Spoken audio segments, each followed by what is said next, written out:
Hi, ಎಲ್ಲರೂ ಹೇಗಿದ್ದೀರಾ? ಚೆನ್ನಾಗಿದ್ದೀರಾ ಅಂತ ಭಾವಿಸ್ತೀನಿ. ನಾನು ಕೂಡ ಚೆನ್ನಾಗಿದ್ದೀನಿ. ಸಿಂಪಲ್ ಆಗಿ ಚಪಾತಿ ರೊಟ್ಟಿಗೆ ನೆಂಚ್ಕೊಳ್ಳೋದಕ್ಕೆ ಪಲ್ಯ ಮಾಡೋದು ಹೇಗೆ ಅಂತ ತಿಳಿಸ್ಕೊಡ್ತಾ ಇದ್ದೀನಿ ಇವತ್ತು. ತೊಂಡೆಕಾಯಿ, ನೆನೆಸಿಟ್ಟಿರೋಂಥ ಕಡಲೆಬೇಳೆ, ಎಣ್ಣೆ, ಕಾಯಿ ತುರಿ, ಈರುಳ್ಳಿ, ಕರಿಬೇವು, ಮೆಣಸಿನಕಾಯಿ, ಸಾಸಿವೆ, ರುಚಿಗೆ ತಕ್ಕಷ್ಟು ಉಪ್ಪು.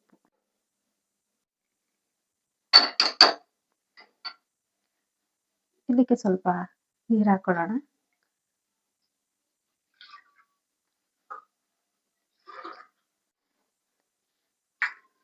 ತೊಂಡೆಕಾಯಿ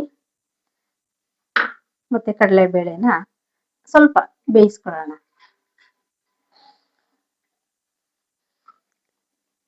ನೋಡಿ, ಇದೀಗ ಕುದಿ ಹತ್ತುತ್ತಾ ಇದೆ. ಈಗ ಅದ್ರ ಜೊತೆಗೆ ಸ್ವಲ್ಪ ರುಚಿಗೆ ತಕ್ಕಷ್ಟು ಉಪ್ಪನ್ನ ಸೇರಿಸ್ಬಿಡೋಣ.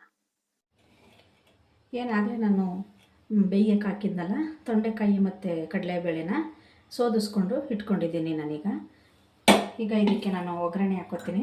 ಆವಾಗಲೇ ನಾನು ಎಣ್ಣೆ ತೆಗೆದಿಟ್ಟಿದ್ನಲ್ಲ, 1-2-3 ಸ್ಪೂನ್ನಷ್ಟು ಹಾಕ್ಕೊಳ್ಳೋಣ.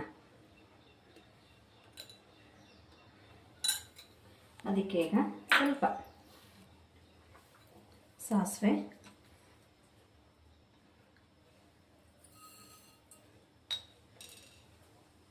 ಹಾಕೊಳ್ಳೋಣ. ಸ್ವಲ್ಪ ಸಾಸಿವೆ ಚಿಟಪಟ ಅನ್ನಬೇಕು. ಅದು ಚಿಟಪಟ ಅನ್ನಲಿಲ್ಲ ಅಂದರೆ ಅದು ತಿನ್ನಬೇಕಾದ್ರೆ ಸಾಸಿವೆನಲ್ಲಿ ಕೈ ಬರುತ್ತೆ. ಹಾಗಾಗಿ ಸ್ವಲ್ಪ ಚಿಟಪಟ ಅಂದರೆ ಅದರ ಕೈಯೆಲ್ಲ ಹೋಗುತ್ತೆ.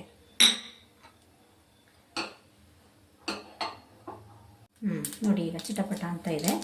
ಈಗ ಸ್ವಲ್ಪ ಮೆಣಸಿನ್ಕಾಯಿನ ಹಾಕೊಳ್ಳೋಣ.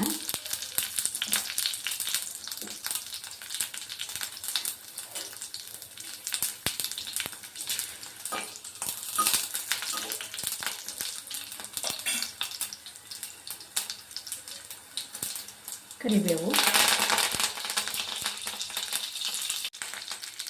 ನೋಡಿ, ಹೊಟ್ಟೆ ಹೆಚ್ಚಿಟ್ಕೊಂಡಿರೋಂಥ ಈರುಳ್ಳಿನ ಹಾಕ್ತಿರೋಣ.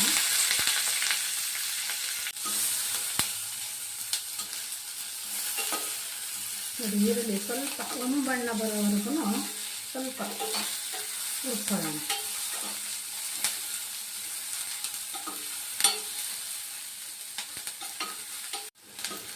ನೋಡಿ, ಈಗ ಆಗ್ತಾ ಇದೆ ಈರುಳ್ಳಿ. ಇನ್ನು ಸ್ವಲ್ಪ ಬಣ್ಣ ಬರಲಿ. ನೋಡಿ, ಈಗ ಇದು ಬಣ್ಣ ಬಂದಿದೆ. ಈಗ ನಾವು ಕಾಳು ಹಾಕೊಳ್ಳೋಣ.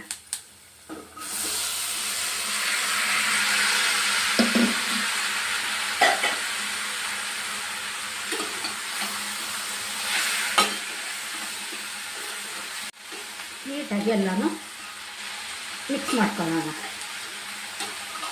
ಸ್ವಲ್ಪ ಮಿಕ್ಸ್ ಆದ ನಂತರ ಅದಕ್ಕೆ ಕಾಯಿ ತುರಿನ ಸೇರಿಸ್ಕೊಳ್ಳೋಣ.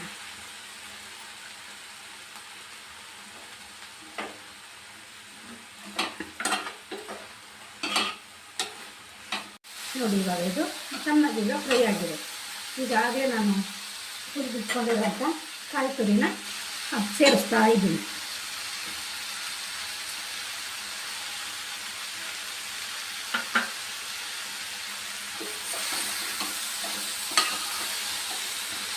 ನೋಡಿ, ಇಷ್ಟು ಮಾಡಿದ್ರೆ ಸಿಂಪಲ್ ಆಗಿದೆ.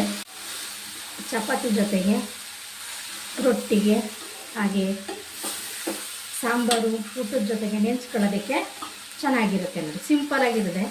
ಟೈಮು ಜಾಸ್ತಿ ಬೇಕಾಗಲ್ಲ. ಕಡಿಮೆ ಸಮಯದಲ್ಲಿ ಮಾಡ್ಕೊಳ್ಳೋಂಥ ಒಂದು ರೆಸಿಪಿ. ಈಗ ತೊಂಡೆಕಾಯಿ ಮತ್ತು ಕಡಲೆಬೇಳೆನ ಪಲ್ಯ ರೆಡಿಯಾಗಿದೆ.